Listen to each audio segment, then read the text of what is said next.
What's up, everyone? Welcome back to the Leveled Up Life podcast. Branamier, Courtney, as always, here with my main man, Paul McClain. Let's go. In the house today. We want to help you level up your life in all the areas that matter most, whether it's your faith, your family, your fitness, your finance, or your franchise. It all matters. It all matters. Today, hey, we want to talk about something that is super important because we all got them, and that's our emotions. Yeah. Emotions mess you up, man. Emotions will have you doing things you don't want to do, right? But we want to help you understand your emotions, control your emotions, maybe put some places in things, or just really speak into your emotions, because I don't know about you, but I want to be someone who's under control at all times. Yeah. And I don't want to be swayed by the wind or the waves that come my way, because sometimes life just lifes. You know what I mean? Like I told someone recently, like, dude, life is just lifing right now. Yeah. You know, and we have a responsibility as leaders, as fathers, as parents, as business owners, to make sure that we're not moved by our emotions, or we're not making decisions based on our emotions. And so we want to help you maybe just give some thought to how to control your emotions today. Yeah. So I'm excited, man. Dude, I am too, man. This is probably the most important topic when it comes to all the 5 F's that we kind of do our best to speak into. I mean, our goal and desire every single week is to provide significant value. We get together and we think like, hey, what topic can we cover that is going to help you level up this week? The goal is progression, right? Every week to make yourself just a little bit better. And how many know that we're always battling against, like, it almost seems like multiple versions of ourselves. Yeah. And I feel like the emotions, dude, and the feelings, those are the things that are kind of like guiding us to that different version of ourself, right? Where, 100%. You know, and it's kind of like feelings are fleeting, but if we're always moved by a feeling, man, we're going to have no consistency, no continuity. Our life's going to be like a roller coaster. And we went to Disneyland recently, right? And now I don't mind roller coasters, dude, like if I'm enjoying them, but I don't want my life to be a roller coaster. 100%. I've had that, man, in seasons in business, for instance, where my business emotions are just out of sorts, where I'm like all over the place. I'm looking at, the future in a way that's not optimistic, and then that affects my activity, and then all of a sudden the income drops, and then all of a sudden I have a great week and I'm super high, like, oh my God, I'm going to retire next week, and then all of a sudden I sway in my activity because I think I've already arrived. Emotions just are really going to mess you up if you're being led by it. And so the one thing that I would say as we kind of get in this topic, and I can't remember who I heard this in, maybe it was Rich Wilkerson, but he talked about, like, fear and these different emotions, anxiety, stress, because the reality is we all have emotions. Yeah. The goal, though, is to go after the emotions that we want. What do we want? We want gratitude. We want blissfulness. We want happiness. We want peace. Yeah. We want joy. That's the stuff that we're looking for, right? And that we want to go after. And he said, but these other emotions, you can't just get rid of them. So be clear, hear our heart today as we talk about some of these emotions. I really want to kind of dive into the emotions that we don't want to have, and then how to substitute those with the emotions that we do want to have. Yeah, that's good. The emotions we don't want to have, it's kind of like, let's just use fear as an example. Fear, it's always going to be there. It doesn't matter if, you're a pastor, you've conquered all kinds of different things, you're successful in all these arenas. Dude, fear just always pops its way up. It's a lens that it's easy to start to cover our eyes in multiple seasons, and now we're looking at something in a way that is causing our feet to follow the wrong path. But he said fear is kind of like, he says, like a 2-year-old.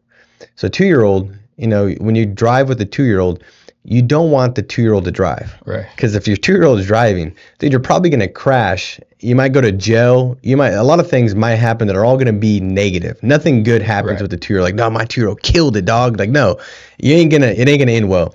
And he's like, a 2-year-old also, you don't want to let it drive. You also don't want to bury it and put it in the trunk. Because if you throw your 2-year-old in the trunk, dude, like, you're going to jail. Yeah. You're going to prison. And that's kind of like fear. Like, if you bury fear down and you try to just always cover it up and you don't address and deal with it, you're going to land yourself in an internal prison, right? You're not going to experience the freedom, the mental freedom that you're called to have when God says you've got dominion. The dominion is over our mindset, to be able to choose and control our thoughts and our future.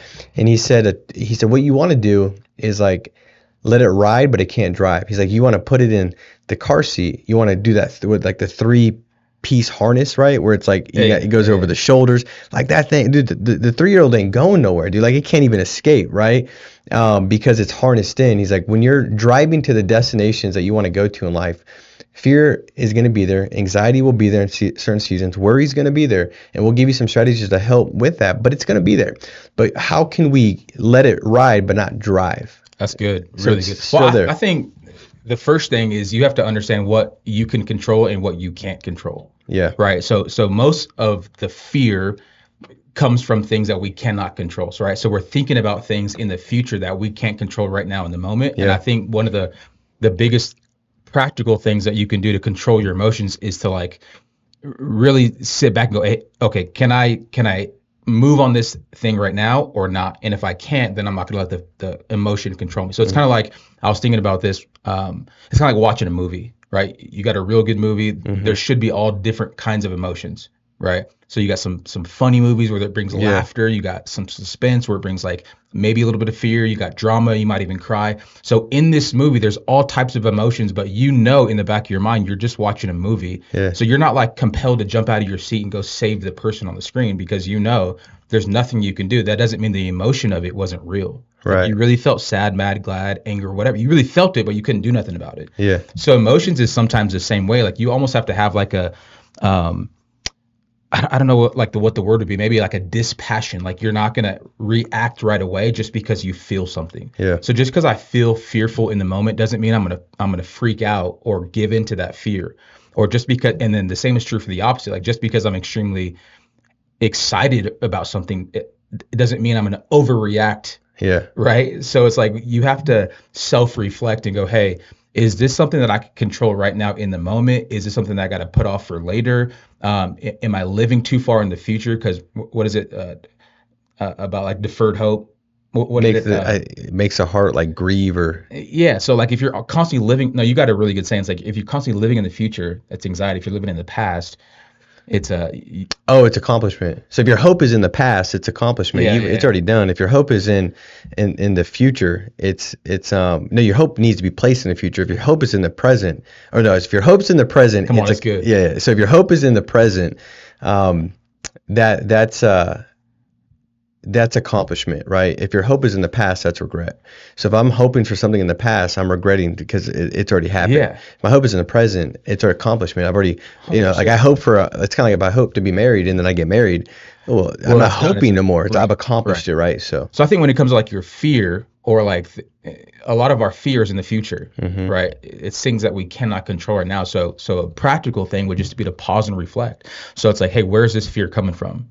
Is this fear coming from like my childhood? Is it coming from a mistake that I made? Is it coming from an old relationship? Like, why am I experiencing this fear right now?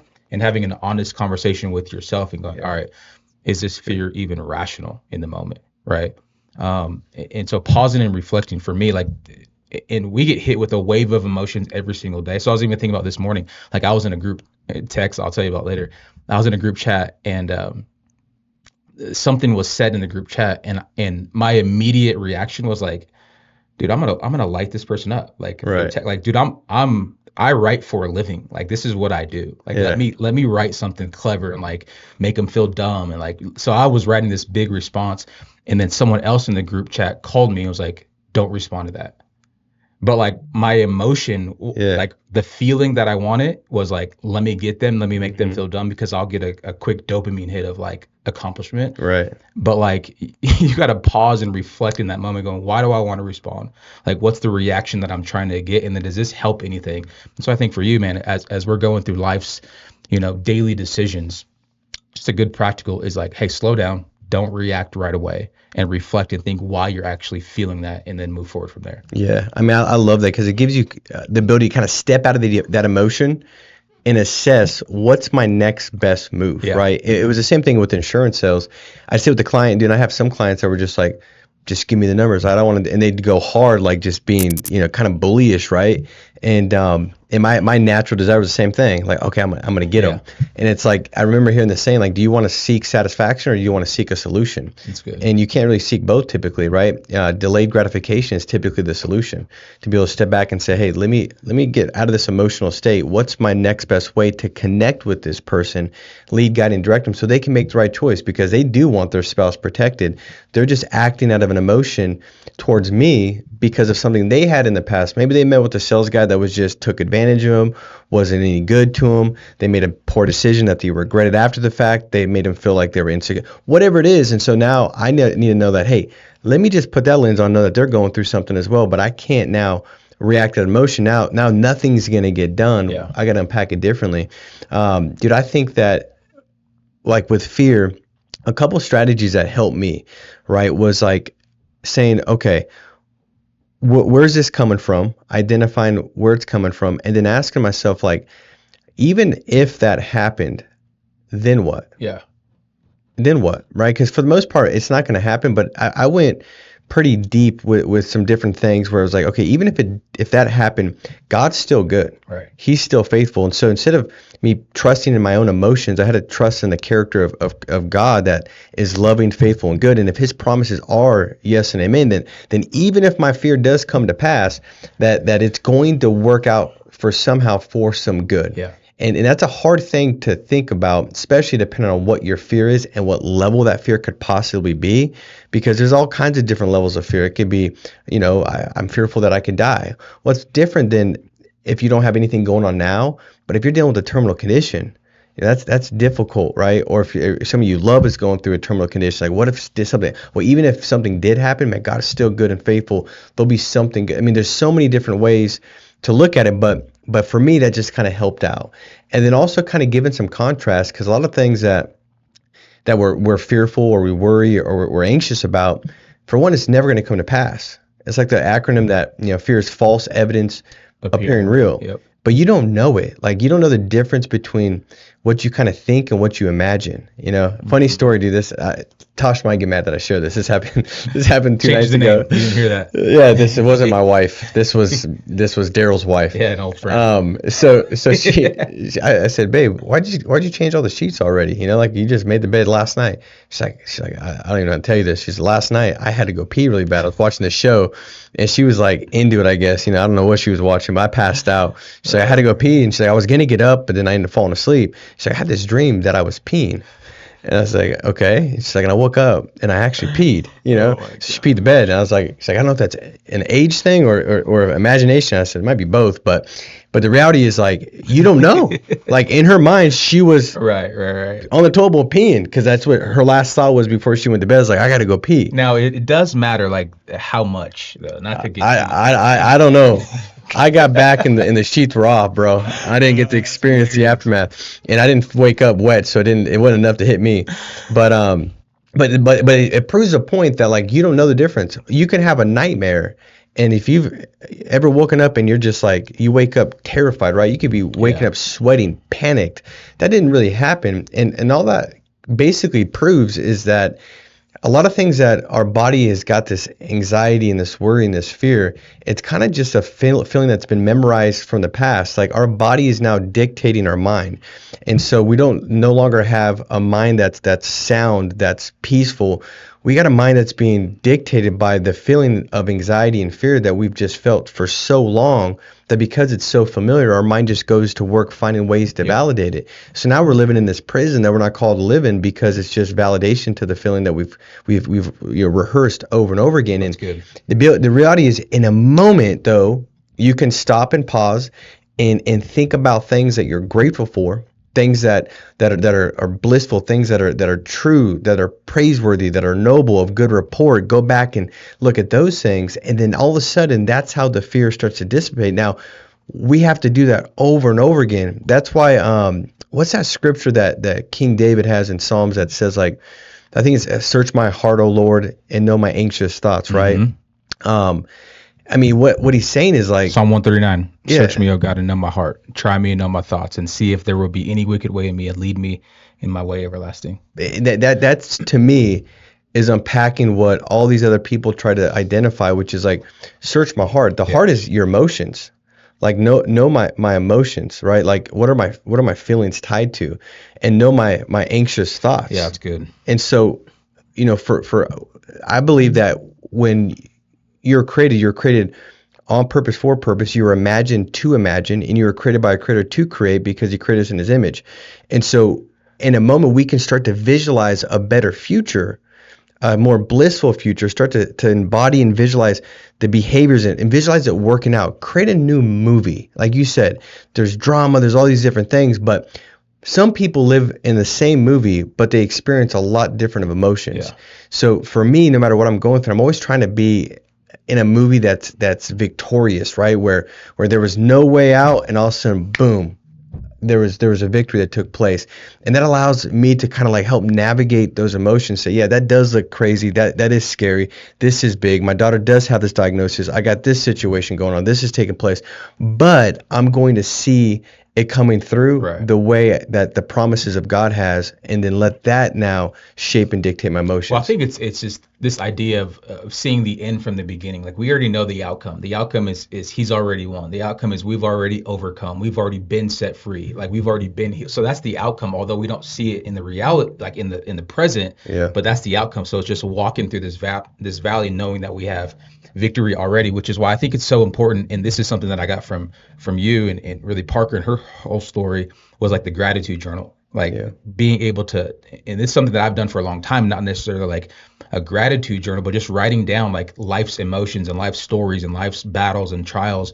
And then when you're facing a giant, you can go back and reflect on like all your past victories and all the things that you've gone through and how you overcame them and how you felt in that moment. And that gives you strength to move forward to take on this new giant, right? It's like what David said, like who do you think you are, Goliath? I fought bears and I fought lions, and God always came through. So that gave him the strength to fight the new giant. It wasn't like he was just out there recklessly. He had previous victories already.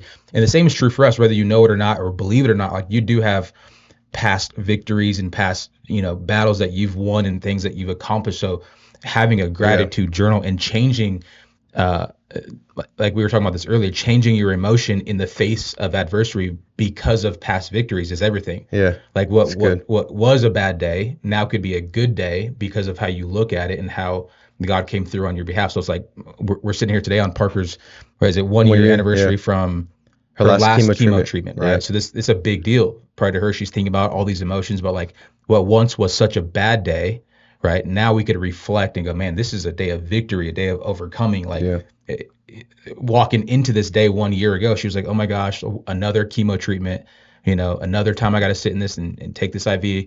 But then leaving that, all the emotions change, and not having to go back to that for a whole year already is like, look at the faithfulness of God. And so now this day has a new emotion tied to it. Yeah. Right? Well, dude, I think as we wrap up, man, I'll be a little vulnerable too. So, like last night, because it is a big deal, being the 1 year anniversary. And so yesterday we were down at Chalk, and we got, met with the doctor for the 1 year, and they kind of scheduled the next CAT scan that's going to take place. And, every time we walk into Chalk, like, dude, Parker, for sure, crazy amount of anxiety, crazy amount of fear because of just all those things that are there. So even though you might have a strategy, that doesn't mean that there's still not a significant process. And that process looks different from everybody. So like, understand that as we go through this stuff, no matter, whatever your past, you've gone through the trauma that's tied to it, it might take a little bit more work. It's not like a magic feather, but the work is worth doing. And so, we go into the Chalk, and some of the things that kind of helped redefine it was they had a Parker corner of the gratitude journals. I hadn't seen it yet because I haven't been there, but they have the 5-minute journals, and I said, has it made a difference? And the girls behind the desk were like, you have no idea, like how this has impacted so many kids. Every kid that's come through, we've given them this journal, and we read them Parker's story, because her story is on a card that's in the actual booklet that she signed, and it talks about her journey. And so but even after all that, we get back home, and for like 3 hours last night, Parker had just a breakdown, just anxiety, stressed out, just because of what, her going back there and dealing with all that. And so knowing that this is today, the last chemo treatment, she knows that, and they talked about it while we were there. And so this morning, like, my whole thought was like, okay, that took place a year ago. That memory, it holds a lot of negative emotions, right? It wasn't the day where she got the clear PET scan. Right. That already happened. It was a day that she still had to endure putting those toxins in, and knowing how her body felt, and this being a scared 11-year-old little girl. And so this morning I went and got her, like, Starbucks. I bought her a little gift, bought her some flowers. And when I went into at 7:30 in the morning, when she was getting ready to leave for school, I just looked at her and said, listen, sweetheart, I want you to know that you're going to have kids. They're going to have kids. You'll have great grandkids. Like, God's got such a purpose and a calling in your life that you're going to make such a massive impact and difference. Your testimony's already impacted many people.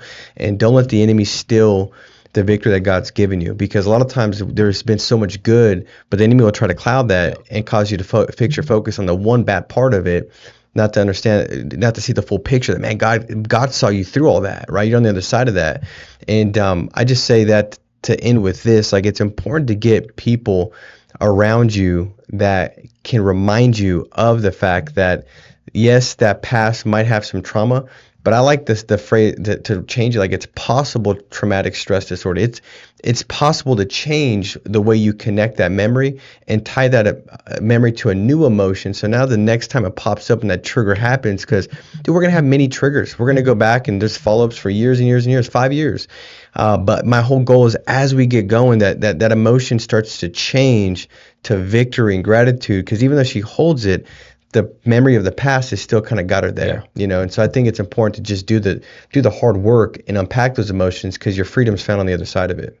Dude, I think that's so good. And as Parker's going through her journey, and you're right, like, it's a progression. Like, it's not overnight, right? There is real hurt and real pain and real fears that we've all walked through. And as these triggers or life circumstance come at us, like, we have the ability to choose, right? To go, hey.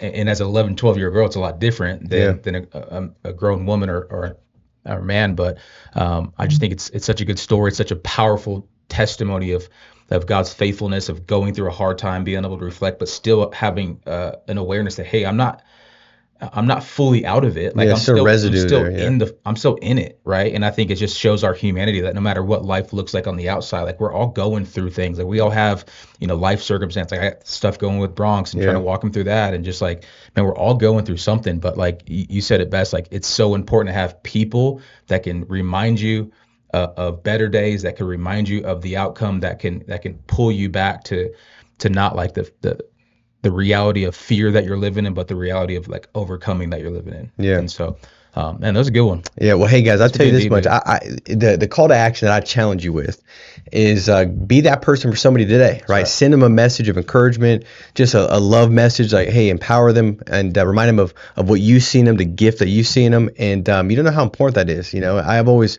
undervalued that, but I can't tell you how many times I've had somebody do that to me, and I'll pull that back out in the right time. And how many people have showed up and said, dude, I got this card, and they'll pull it out of a message that we wrote them when they made their first sale in business, just empowering them, encouraging them, like, dude, in all those tough days, I pulled this out. And so be that for somebody today. Send them a quick note of encouragement. Make sure to share this, like, subscribe, be a part of the Leveled Up Life community, so that way you're on the same path. Hey, every day we just want to get that much better. So we love you guys. Make it a big week. Stay strong, stay steadfast. We'll talk to you soon. See you guys.